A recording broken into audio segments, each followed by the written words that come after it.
In today's video, I'm going to be restoring this old vintage hunting knife. Stay tuned.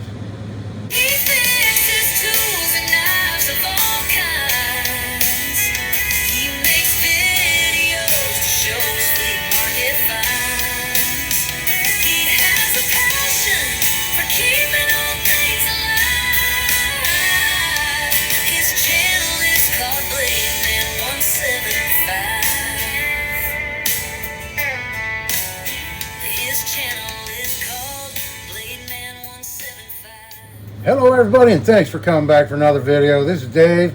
Glad you're with me, joining me in the shop today while we restore another knife. This time a fixed blade. This Schmidt and Ziegler, made in Solingen, Germany, and it's the 5420 model. It needs a little bit of work, so we'll get into that. First, I'll explain why I'm wearing sunglasses. I just came back from an eye exam where they dilated my pupils, and they always say it's going to last about 3 hours, but it always seems to last longer than that for me. So that explains the sunglasses. My pupils are very dilated right now. So this knife here came from Hoagie up in Michigan, and it needs a little bit of work, as you can see. The guard has been bent over. It's not supposed to be shaped like that. You try to hold it, you can't even get your finger. I guess if you're a child, you could get your finger in there, but yeah, the guard's supposed to be a lot straighter than it is right now, and I think the best way to straighten the guard, rather than try to do it on the tang, is to take the knife apart. So this one has the typical split nut, like a lot of the Solingen knives were constructed. I have a tool I made years ago here just for these nuts, and it works perfectly just for these split nuts right here. And this one's not very tight. I've had them where they're really bad. This one's coming off pretty easily. So it's a nickel silver guard, and the pommel is aluminum. And then it has some brass and plastic spacers, and then a genuine stag handle. So there's the pommel off. It's a little bit dinged up, as you can see. It needs a little bit of work to get that looking good again. Let's see if I can get these spacers off of here. You know what? Before I take them off, I'm going to go ahead and mark them, because they're not in too bad a shape. That way, if I go back and reuse these same spacers, I won't have any trouble getting them oriented right. That'll just speed up putting it back together again, marking them like that.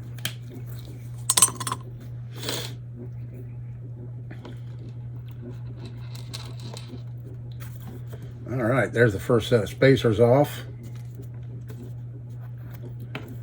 There's our stag handle. And then I'll try and get the guard and the other spacers off here. Not wanting to slide off very well, so I'm going to clean the tang up a little bit first on the wire wheel. Actually, I'll just use the Dremel right here. Let me slide it back up. And let's see. I think I'll just clean the tang up with a fiber wheel. I got a flap wheel sander in there right now.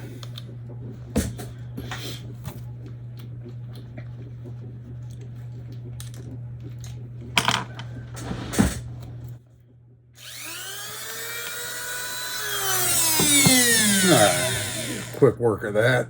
Cleaned it up a little bit. Had some rust on it. And there we have the front spacers. And the guard.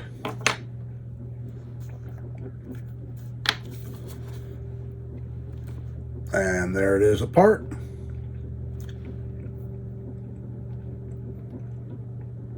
Not in too bad a shape. We'll get it nice and cleaned up before we put it back together again. Okay, folks, update here. On this guard, it is now broken. I had no idea, but it is actually cast nickel. I don't know how they bent it to begin with. Got it all deformed like they did to begin with without it breaking. But Yeah, I just barely hit it with a brass hammer on my anvil and it just snapped right off. So, plan B, we're going to go ahead and make a new guard for it. And I would like to make it out of nickel, but the only nickel I have is way too thick for this knife. I have some nickel barred stock, but it's way too thick. So we're going to be making a brass guard. But I will be using this guard as a pattern, and I'll make it exactly the same, only it'll be out of brass. So let me go find a piece of brass right now that I can make this guard out of. All right, folks, I've got a piece of brass here, yellow brass, that I'm going to use. And it's a little bit thicker than the original nickel guard was, so it should work fine. It's only maybe like 4 or 5 thousandths thicker than this is, than the original one is. So it should work fine. I'm going to go ahead and lay this out, get it marked where I need to cut it. So the original hole in this guard here has quite a bit of slop in it. There's quite a bit of play right here, you can see, so I'll do a little bit better job on this new guard. And I decided I'm not going to shape it exactly like the original one was. I'll make it just a little bit different. But there I have it laid out where I'm going to cut it. So I'm going to take it on my bandsaw now and get this cut out. Okay, I center punched a few holes in this. I'm going to drill it out with a 3/32 bit, which is a little bit thinner than the tang of this knife. And then I'll have some extra room to play with. And then I'll file it.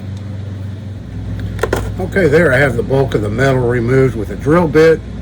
Now I can file it into shape with a jeweler's file. I'm going to use this file right here. It's a little less than the width of the tang, so I think it'll be a perfect size.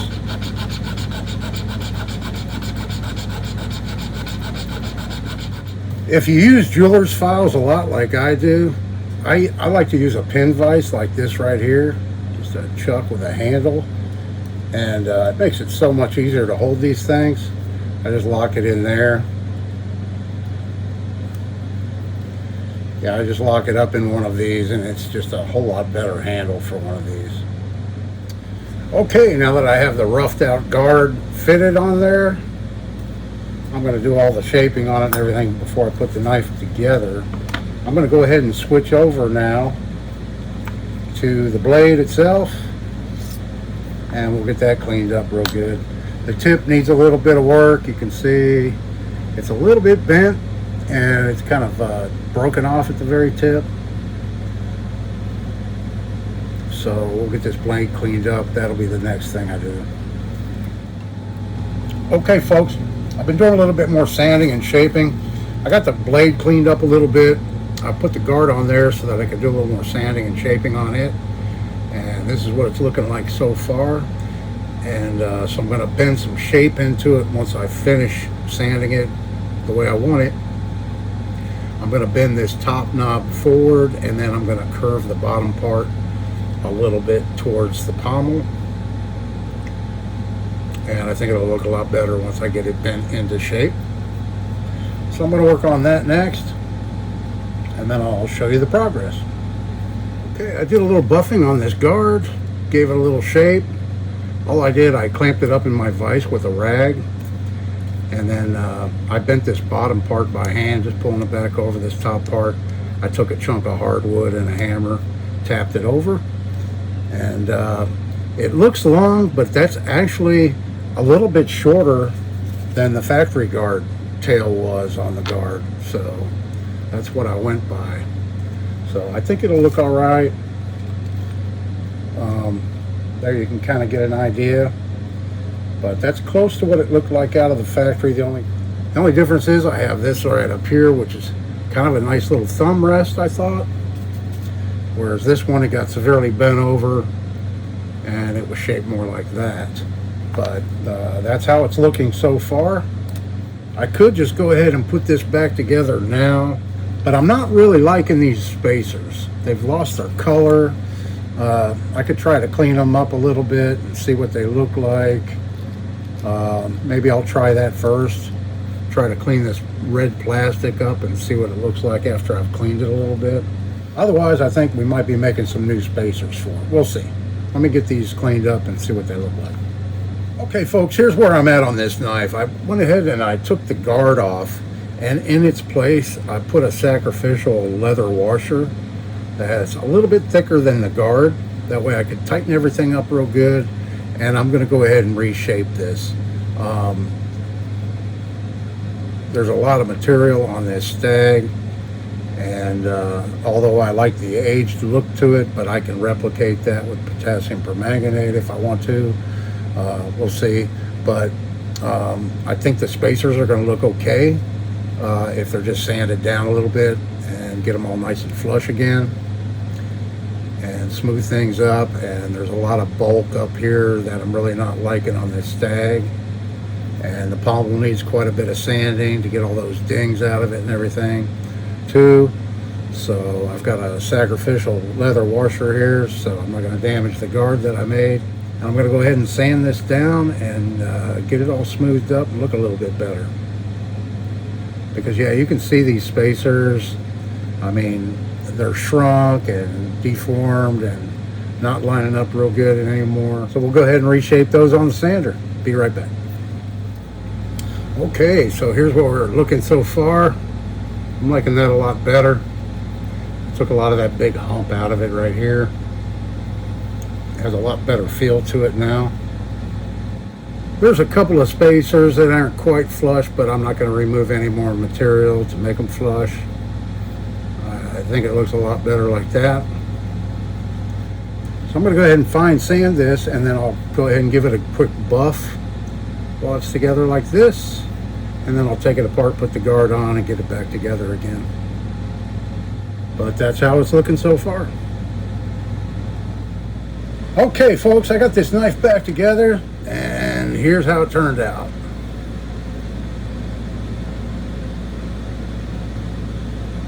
There it is.